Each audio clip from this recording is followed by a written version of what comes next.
안녕 친구들. 오늘은 열 길 물속은 알아도 한 길 사람 속은 모른다는 속담으로 시작할게요.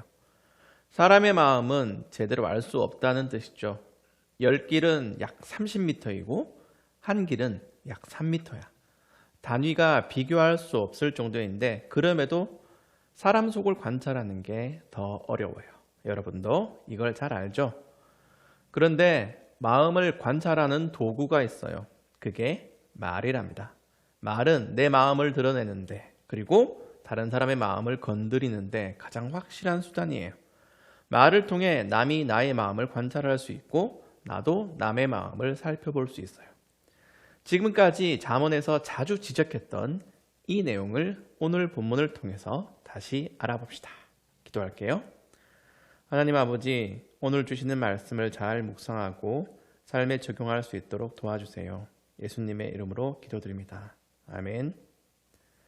오늘 본문은 긴 1문단과 짧은 2문단으로 나뉘어 있어요. 마음을 측량하는 말의 영향력을 생각하며 잘 읽어보세요.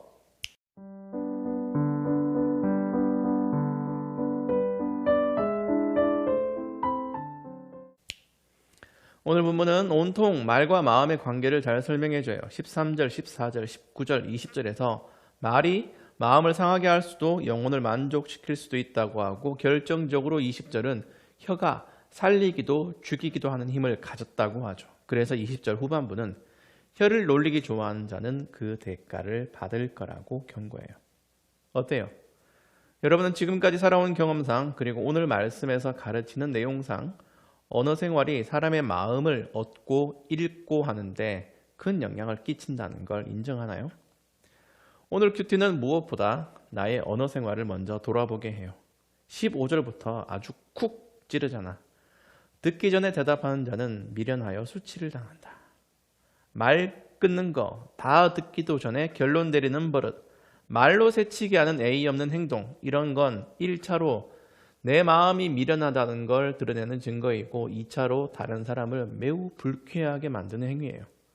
다 알면서 이걸 지키기가 어려워. 그러나 지혜로운 사람은 이런 말을 들을 때마다 식상하게 여기지 않고 귀를 기울여요.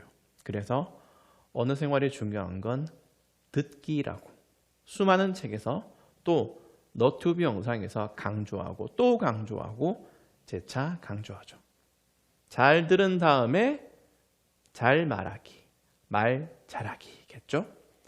그러니까 대화는 사실 단어와 문장만 아니라 마음과 마음이 오가는 거예요. 말이 뭐라고? 마음의 관찰도구, 망원경이자 현미경 혹은 만화경. 큐티책은 오늘 제목을 끝까지 듣는 귀와 살찌우는 말들이라고 정했는데 참 적절하다고 생각해요. 귀에서 피난다는 말 알죠? 너무 과한 수단은 귀에 상처를 입힐 정도로 가공할 위력을 발휘한다는 거잖아. 반대로 살찌우는 말은 20절에 말이 음식과 같다는 데서 나온 표현이에요. 맛있는 음식, 많은 음식이 배를 채우는 것처럼 사려 깊은 말, 맛있는 말을 많이 하면 영혼을 만족시킨다고 하죠. 곧 입술에 바른 말이 사람을 만족시킨다. 모두 이러면 얼마나 좋을까? 귀에 상처내고 마음을 확 긁어버리고 흉지게 만드는 말이 없다면 우리 사는 세상은 얼마나 아름다울까? 인간관계가 얼마나 쾌적할까? 그러나 모든 사람은 그 반대로 말을 사용하고 있어요. 모든 사람이야. 항상 바른 말, 살찌우는 말을 하지 못해 심지어 잘 듣지도 않아요. 현실이 이렇기 때문에 우리는 두 가지를 거듭 기억해야 해요. 첫째, 이렇게 말이 오염된 건 죄의 결과이다. 둘째, 우리는 말씀이 필요하다. 죄인들에게 먼저 다가오신 하나님은 말씀해 주시는 분이에요. 우리의 모든 죄를 해결할 수 있는 말씀이 우리의 오염된 말도 정화시켜 줄 거예요. 더러운 말을 하는 사람의 입을 시궁창 같다고 하잖아. 정도의 차이가 있을 뿐 죄인인 우리는 참 더럽고 끔찍한 말을 자주 내뱉어요. 그래서 말씀의 자극이 필요하고 잠언이 줄기차게 말조심, 입조심, 효조심이라고 강조하는 겁니다. 잊을만 하면 가르쳐. 또 신약 야고보서도 말조심하라고 하죠. 야고보서 3장 8절에 혀는 능히 길들일 사람이 없나니 쉬지 아니하는 악이요 죽이는 독이 가득한 것이라. 이 구절 앞뒤로 온통 말에 대한 경고가 있어. 이렇게 가공할 능력의 말을 정화하려면 뭐가 필요하다고? 말씀. 다시 말할게. 잠언은 지식과 지혜의 근본이 하나님을 아는 것, 경외하는 것이라고 가르쳐요. 이 원칙이 오늘 본문에도 쓰여 있다는 걸 기억하세요.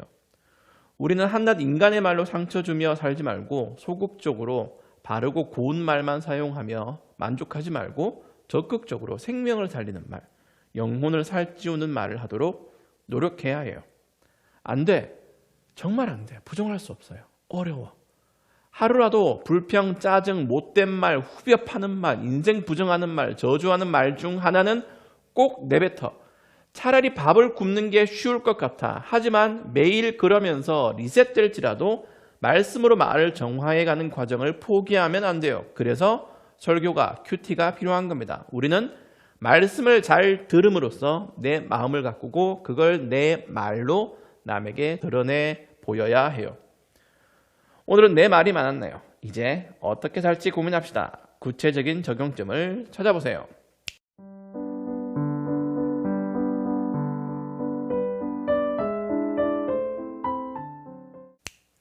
침묵하는 바보가 되자.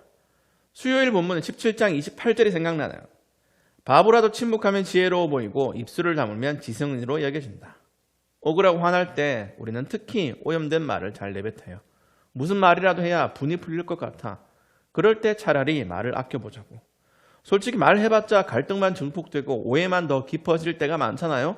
그럴 바에야 그냥 침묵하는 바보가 되어보자고. 나만 상처받고 끝내자고.